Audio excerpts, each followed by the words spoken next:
Jeanne Rudneva. Les femmes qui ont servi dans le 588e sont venues de tous les coins de la vie soviétique. Jeanne Rudneva est née à Noël 1920.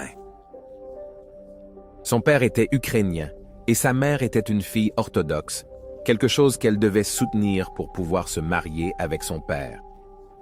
Ainsi, Yenia savait très peu de la partie de sa mère, de qui les trompait ou de son judaïsme chrétien, mais grandissait plutôt dans la nouvelle Union soviétique, dans le monde d'une superpuissance socialiste où les femmes semblent avoir beaucoup plus d'opportunités que dans la plupart des autres pays d'aujourd'hui. Il y a toujours quelque chose pour les rêveurs. Xenia est devenue astronome certifiée et, travaillant dur à un niveau d'enseignement supérieur, elle a obtenu un poste au département d'astronomie de la faculté de mécanique et de mathématiques de l'université de Moscou. Jenny s'est révélée être une étudiante excellente et dévouée, et ses professeurs attendaient de grandes choses pour son avenir dans le domaine des sciences. Comme beaucoup de ses amis, elle s'est engagée à remplir ses devoirs lorsque les Allemands trompaient, et lorsqu'elle a entendu parler de la création d'un régiment féminin de l'aviation, elle a demandé avec enthousiasme de se joindre à elle. Quand elle a terminé sa formation militaire, elle s'est bientôt retrouvée dans un train avec beaucoup d'autres femmes, alors qu'elle voyageait vers les lignes de front pour combattre les Allemands et leurs alliés en Russie du Nord-Ouest et en Ukraine. Xenia gardait religieusement ses épreuves dans ses tableaux, comme elle l'écrivait à ses parents, offrant un aperçu intime de son temps avec le régiment. Dans le train, elle décrivait comment ils avaient un médecin et comment il les faisait tous se sentir comme des enfants, leur disant constamment quoi faire et quoi ne pas faire pour rester en bonne santé. En parlant de son temps dans l'armée jusqu'à présent et de ses espoirs pour l'avenir, elle a écrit « Quelle pensée stupide, quel paradoxe total a pénétré dans ma tête. Tant de guerres. Il y a trop de peur et de sang, mais je vis les jours les plus heureux de ma vie. Au moins, ma vie dans le régiment sera mon souvenir le plus vif. » Je pense que c'est ainsi. Ce mot semble assez naïf, mais en même temps, il parle d'une amitié partagée par de nombreux soldats alors qu'ils traversaient leurs épreuves. Elle a expliqué plus tard la destruction de ses recherches. « Je déteste vraiment l'astronomie, mais je ne me plains pas d'être entrée dans l'armée. Travaillons avec les investisseurs, puis nous pourrons rétablir l'astronomie. Aucune science libre ne peut exister sans une liberté de genre. » Maria Smirnova était celle qui a répondu à l'appel de sa patrie. En 1920, elle est née dans une famille de paysans. À l'âge de 13 ans, sa famille a déménagé à Tver, sur la rivière Volga, où elle a plus tard appris à devenir enseignante. Au milieu des années 1930, elle étudiait dans une école près de l'aérodrome, où la vue et le son des décollages et des atterrissages ont stimulé son imagination. En 1937, elle a participé au programme de volume. À l'époque, elle était la seule femme et peu de temps après la fin de ses entraînements, son expérience en tant qu'enseignante l'a amenée à devenir enseignante. À la fin de la guerre, elle espérait pouvoir mettre ses compétences de volume à bon escient pour contribuer à la destruction des nazis. Mais, comme beaucoup, elle était d'abord déçue que l'armée n'accepte pas les offres des femmes pour le combat.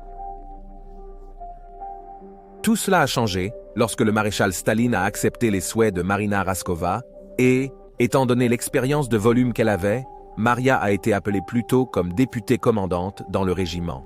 Quand elle parlait du rôle des femmes dans la bataille, Maria Smirnova a expliqué que nous pensions tous alors les filles des régiments aériens. Les forces armées, activités féminines? Bien sûr que non, mais nous n'y avons pas pensé à l'époque. Nous avons défendu notre patrie, nos peuples, que les fascistes ont détruits.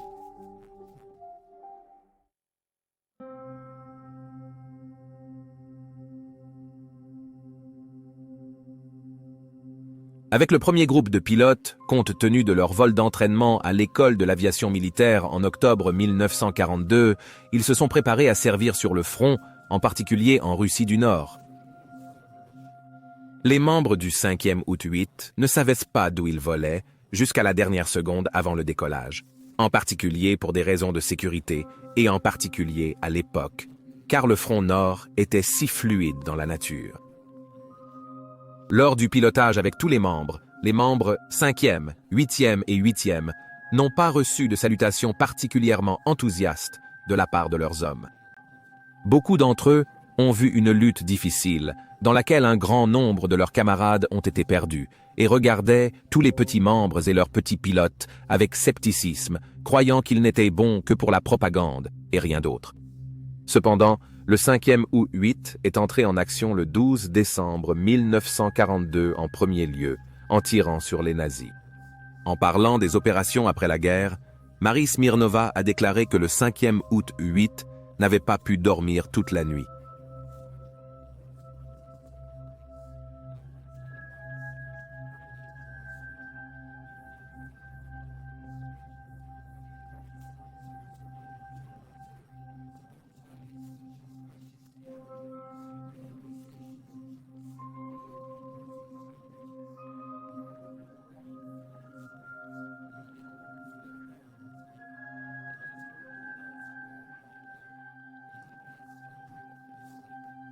Cependant, la séquence inattendue pour le 5e août 8e était qu'ils essayaient souvent de dormir pendant la journée lorsque les opérations s'arrêtaient. Fuyant toute la nuit, effectuant mission après mission, avec le feu d'un avion ennemi et voyant leurs camarades se faire tirer dessus, ils étaient souvent remplis d'adrénaline ou se plaignaient de la perte de leurs amis. Cela a fortement affecté leur capacité à dormir. Marie souffrait elle-même d'une forte angoisse, à un tel point qu'à un moment donné, elle a été envoyée pour un traitement, juste pour s'éloigner et revenir à la régularité. Elle ne pouvait pas se détendre, sachant qu'il volait encore nuit après nuit. Elle a essayé de s'échapper d'eux, mais l'angoisse a continué à la poursuivre pour le reste de la guerre et au-delà. C'était impossible pour quiconque de ne pas être blessé par la peur de perdre un ami. Selon Genia Rudneva, après une nuit particulièrement difficile d'opération dans laquelle son avion a été frappé par le feu, mes mains et mes pieds tremblaient. J'ai vu un avion qui s'est enflammé.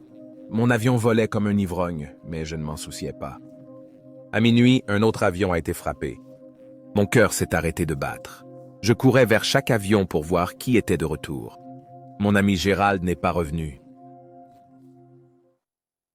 Comme pour les autres forces armées soviétiques, le 5e 8-8 a appris des leçons difficiles.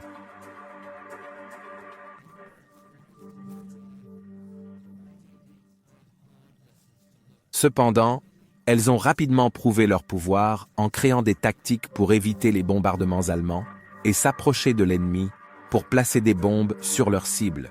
Une tactique dont le régiment était connu était de réduire les moteurs et de voler efficacement vers leurs cibles, réduisant leur bruit à presque rien tandis qu'elles étaient directement au-dessus des positions allemandes, où elles ont lâché des bombes avant de disparaître dans l'obscurité de la nuit.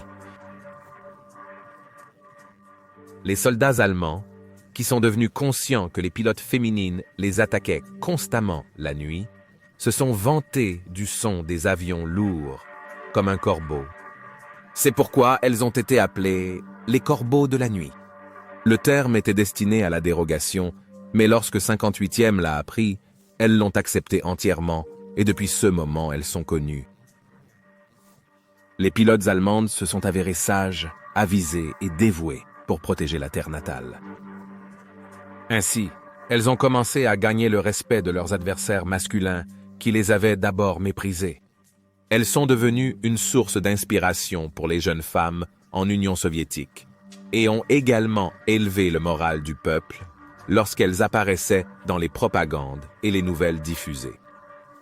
En octobre 1943, leur prestige a été renforcé lorsque le 588 a été renommé le 46e régiment aérien qui a été nommé le corps le plus élite des forces armées soviétiques.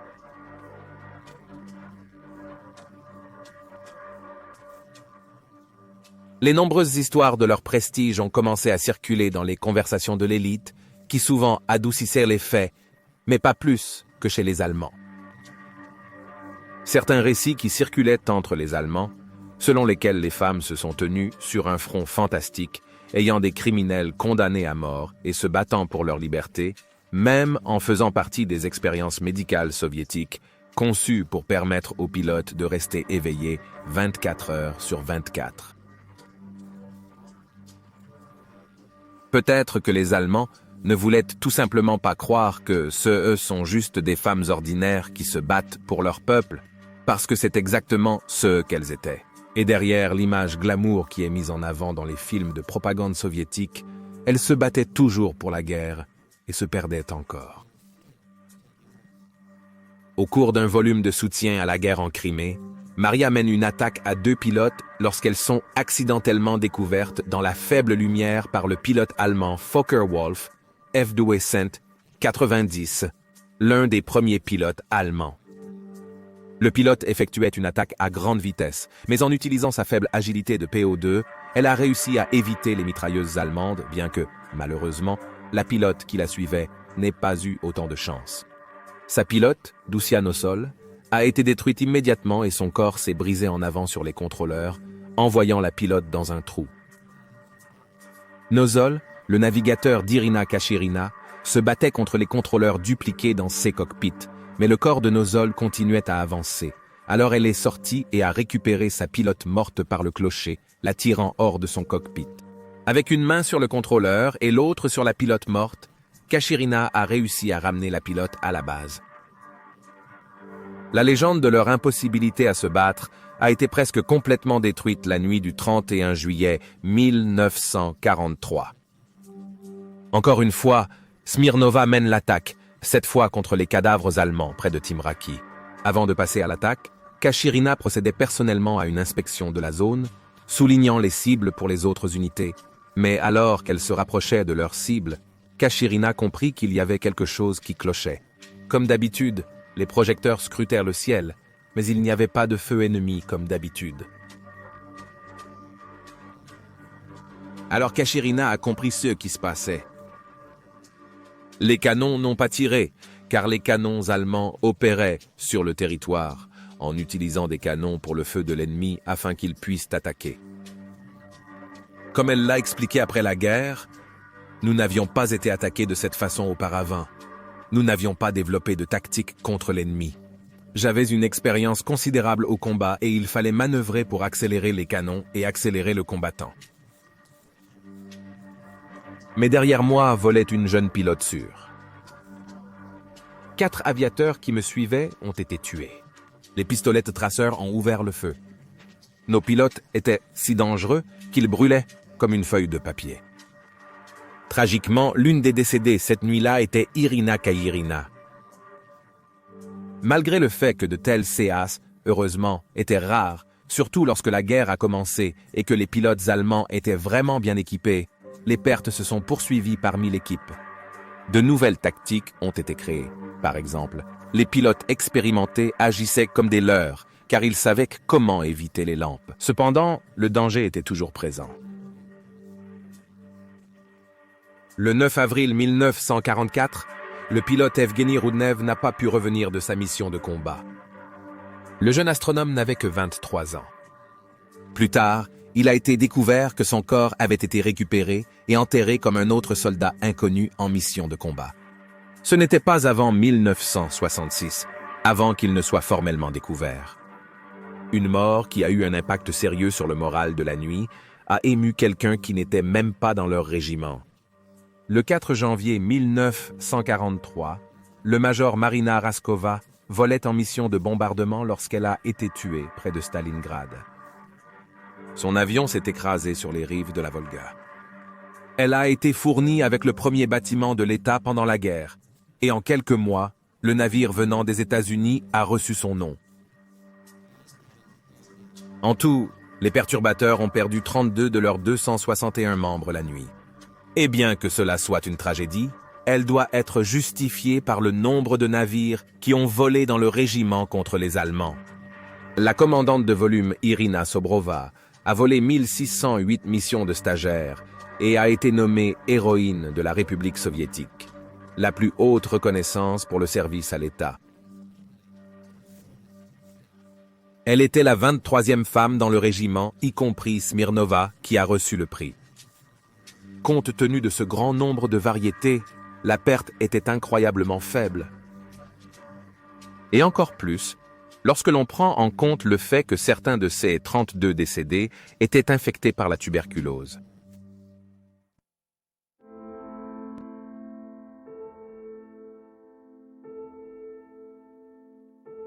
Peu importe où se trouvent les frontières, les lignes allemandes inquiétantes la nuit étaient proches de nous, et cela a inclus l'attaque de l'armée allemande de la République soviétique en Pologne et ensuite en Allemagne. Ainsi, le régiment devait s'adapter plus rapidement pour conserver la ligne frontale. Au moment où, en Biélorussie, le régiment s'est retrouvé dans un tournant qui est devenu une nouvelle ligne de front. En attendant que les camions de carburant et d'armement arrivent, certains membres du régiment sont allés chercher des chars allemands.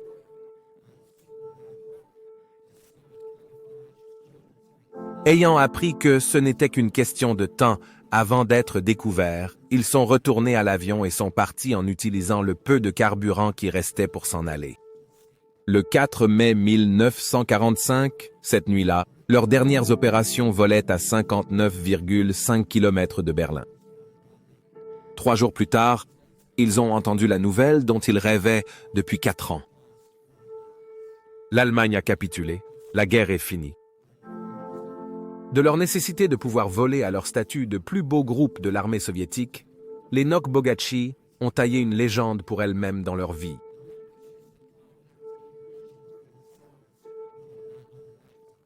La suite semblait prometteuse pour ces héroïnes. Malheureusement, ce n'était pas le cas. Le régiment a été dissous, ses membres sont retournés à la vie civile. Certaines sont revenues à leurs emplois habituels, tandis que d'autres, comme Smirnova, ont essayé de se tailler une carrière dans le secteur aéronautique soviétique qui a développé des pilotes volants. Malheureusement, la guerre l'a affectée physiquement et mentalement, et elle n'a pas pu commencer sa carrière en tant que pilote d'avion.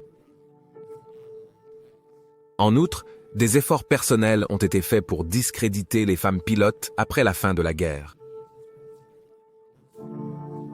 Le régiment n'a même pas reçu l'autorisation de participer au défilé en tant que partie de la victoire. La principale raison était que les avions étaient trop lents. Cependant, pour ceux qui se souvenaient de la légende des Nok-Bogatchi, leur mémoire a été préservée dans des livres et plus tard dans des films et des programmes de télévision. Chaque année, après la guerre, le régiment organisait une réunion le 2e mai pour se souvenir de ces femmes courageuses qui n'ont pas pu rentrer après leur départ la nuit. Pour l'une de ses membres, son nom continuait de voler à travers le ciel noir et sans fin, éclairé par les étoiles. En 1972, les astronomes ont nommé un astéroïde en l'honneur d'une Nok-Bogatchi qui rêvait d'étoiles. Ils l'ont appelée la Nok-Bogatchi, Rudnev.